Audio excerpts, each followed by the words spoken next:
told your friend you're not okay, and tell me what's wrong and why you never said you. Part 1. You will hear two people discussing an extramural course. Fill in the information you hear on the application form below. First, you have some time to look at questions 1 to 6.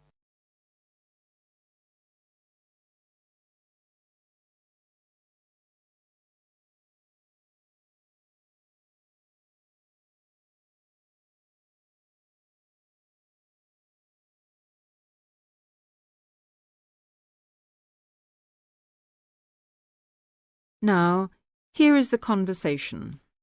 Hi, Jenny. What are you doing down here? Oh, hello, Steve.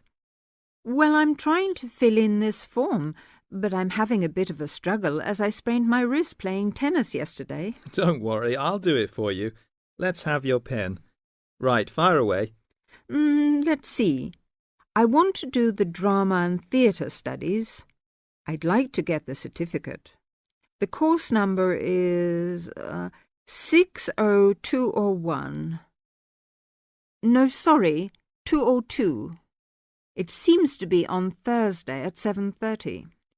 Yes, well, we don't have to put all that down. Now, I suppose we can call you Miss? Don't be funny, and spell my name right. Well, if you'll have a name like Jenny McPherson, let's see, it's M-A-C. No, big M, small c, no A. Right, M-C-P-H-E-R-S-O-N. Yes, okay, and don't forget it's a capital P, Macpherson. Now, what's your address? Well, I've just moved, so it's 6 Westway Avenue, Longford. Hang on, don't go so fast. 6 Westway Avenue where? Longford. What's next? Your phone number, daytime and evening. Well, I've only got one, as we can't have calls at school in the daytime, so put down the evening one.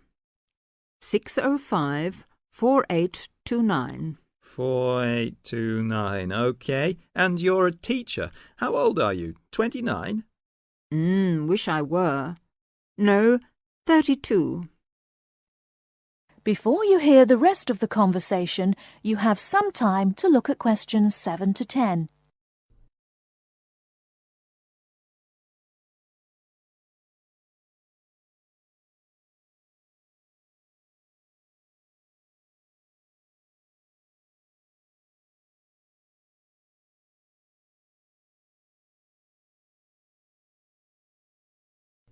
Now listen and answer questions 7 to 10. Do they want my date of birth? No, don't seem to. Just age. How about educational qualifications? Well, I've got a degree in English literature and a diploma in media studies. Media studies, right. Now, have you ever done any of these extramural courses before? No, don't think so. Although I did do something on psychodrama once. But no, it wasn't extramural, was it? That seems to be it, except for the fee. Yes, well, that's the same for all the central courses. I think £25. I suppose I have to include it with this form. Looks like it. Do you want me to write the cheque out for you? But you'll have to sign it. That is the end of part 1. You now have half a minute to check your answers.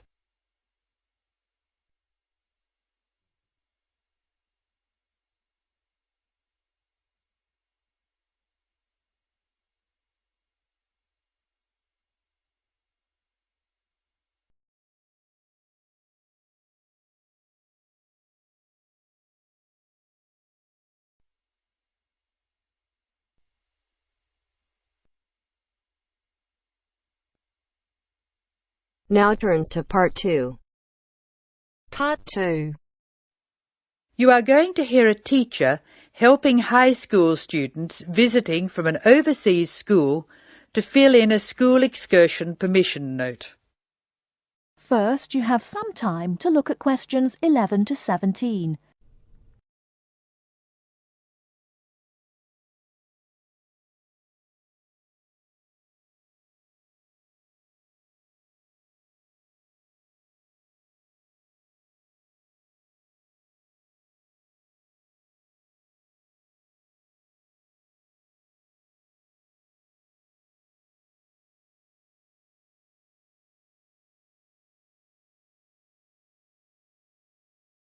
Now, listen carefully and answer questions 11 to 17. Good morning, students. My name is Mrs. Brown, and I'm in charge of the school excursion next week. Please take out your school excursion permission note so you can fill it in. For insurance purposes, this note must be signed by your guardian or the group leader. First of all, fill in the name of your class. Everyone here is in 3A, aren't they? So write 3A where it says class. We're going to the Blue Mountains, which is great. So this is the school excursion to the Blue Mountains. The day we leave is Monday. That's Monday, June 10. We are travelling by bus all the way, so we don't have to worry about changing trains or anything like that. The bus will leave from the front gate at 8 a.m. I know we usually use the side gate, but because of the roadworks we will be using the front gate when we leave. However, when we return, the roadwork will be complete, so we'll use the side gate. We expect to be back at 6 p.m. It's going to be a lovely day. Your teachers will give you tasks to do when we arrive. We'll provide fruit and fruit juice on the bus, but you must bring your own lunch. While we're on the excursion, we'll be moving around a lot in some fairly rough country. Be very careful to wear strong shoes. It's very important that you look after your feet very well. Now, does anyone have any questions they want to ask? Before you hear the rest of the talk, you have some time to look at questions 18 to 20.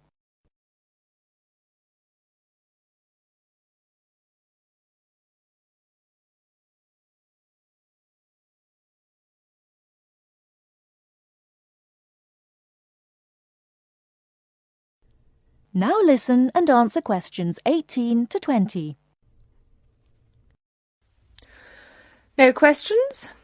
OK. I'd just like to fill in a few more details. The bus should arrive in the Blue Mountains at 11 a.m. We'll have time to do the first of our tasks before lunch. The bus is not a new one, but it does carry one piece of special equipment, a first aid kit. I certainly hope we won't have to use it, but it's nice to know it's there in case we have a medical emergency. The other class on this excursion is 3B, so I know it'll be a good day. The last time 3A and 3B went out together was a thoroughly successful excursion. That is the end of part 2. You now have half a minute to check your answers.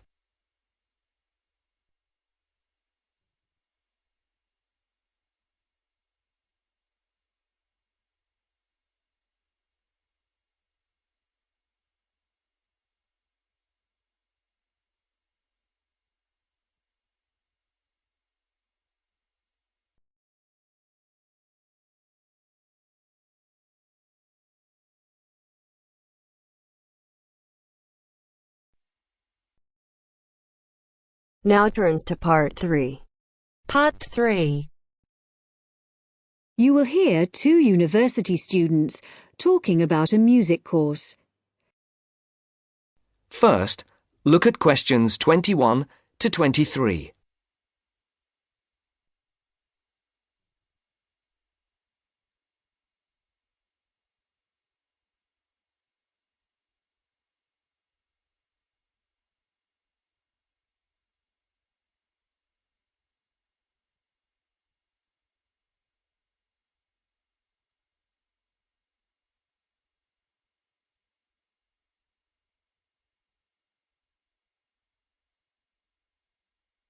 As you listen, answer the questions. Josie, come in. How are you? I'm good. Can I get you a coffee or anything? No, that's okay. I can't stay long, but you said you wanted to talk to me about that course I'm doing this semester, Music 103? That's right. Actually, I was a bit confused because I thought you were majoring in maths. That's right, I am. I'm doing 4 maths modules this year, but it's an optional course. You just choose it if you're interested, and you can do it whatever department you're in. Why? Are you thinking about doing it? Well, I'm not sure. What are the requirements? What? The course requirements. I mean, what do I need to know about music to be accepted on it? I do listen to a lot of music, everything from hip-hop and rap to classical. And I can sing, sort of. Well, for a start, one special thing about this course is that it's distance learning. You don't actually have to be at the university to do it, and you don't have lectures. So you've got to be able to work on your own without someone telling you what to do all the time. Oh? Oh. No, that should be okay, I reckon.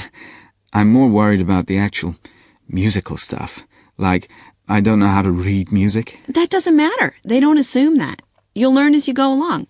How's your maths? Not too bad. Right. Some of it's quite mathematical, so you really need to be strong there.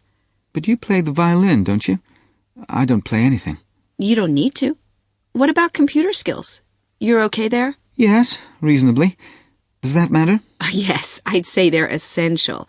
Like I said, it's all distance learning, so it's computer-based. Before the conversation continues, look at questions 24 to 30.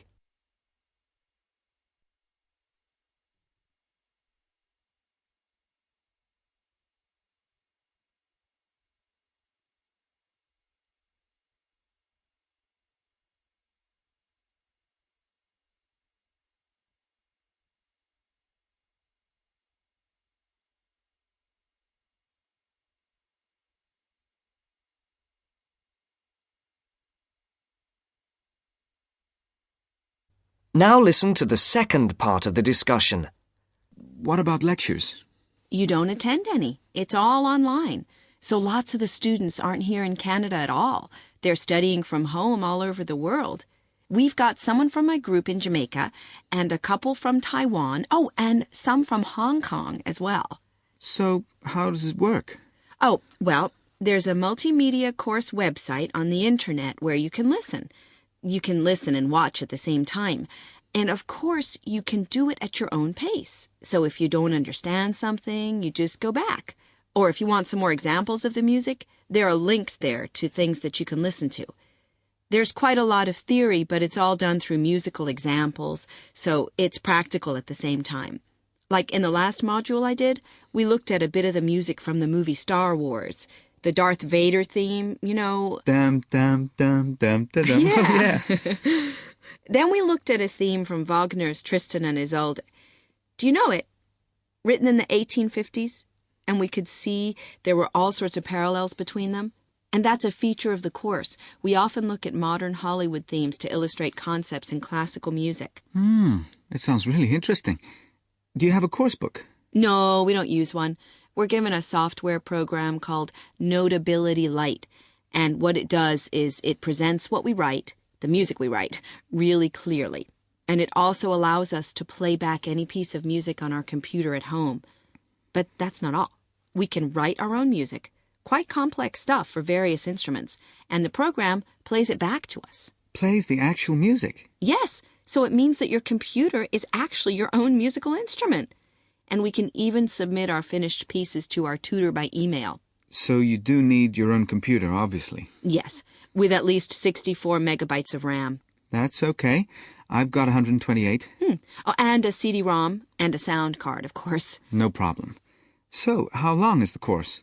It's 6 months. There are 2 a year, so you could actually enroll for the next one if you wanted. It starts in January. I started last September and I finish in February. And how many credits is it? 3. In order to pass, you've got to do 6 assignments. I'm just doing my 4th one now. And take a final examination. Anyway, why don't you call round sometime and I'll show you the sort of things we do. You can even listen to some of my music. That would be great. Well, thanks, Josie. Now, are you sure you don't have time for that coffee? That is the end of part 3. You now have half a minute to check your answers.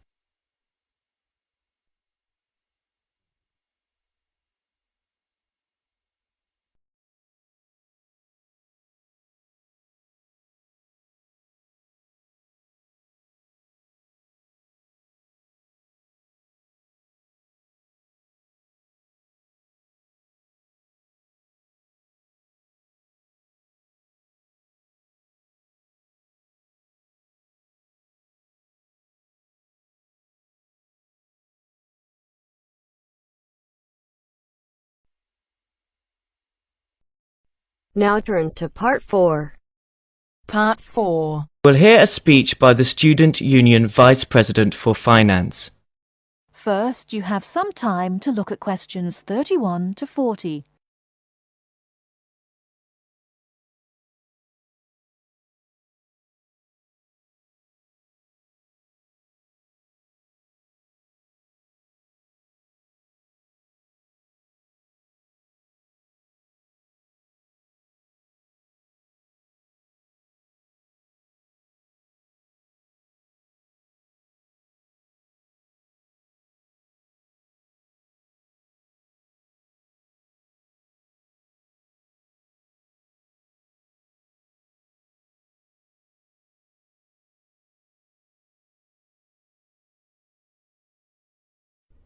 Now listen carefully and answer questions 31 to 40.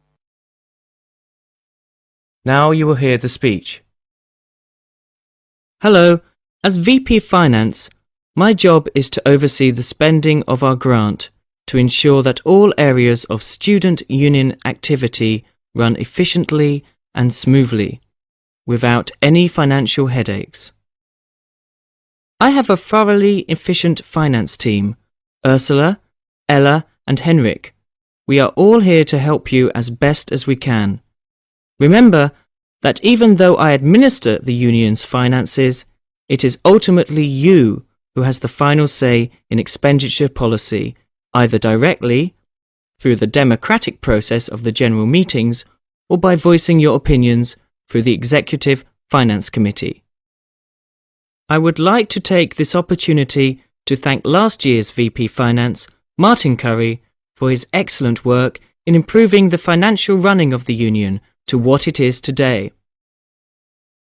Finally, remember to enjoy yourself and to use the union facilities and services to the full. And if you're still not satisfied, come and let us know why. Extra note, in order to maximise my time as VP Finance and to give a more efficient service to students, the Finance Office will only be open to students from 11 o'clock a.m. to 1 o'clock p.m. and 2 o'clock p.m. to 3 o'clock p.m. The Cashier's Office will be open from 12 o'clock noon to 2 o'clock p.m. daily. That is the end of part 4.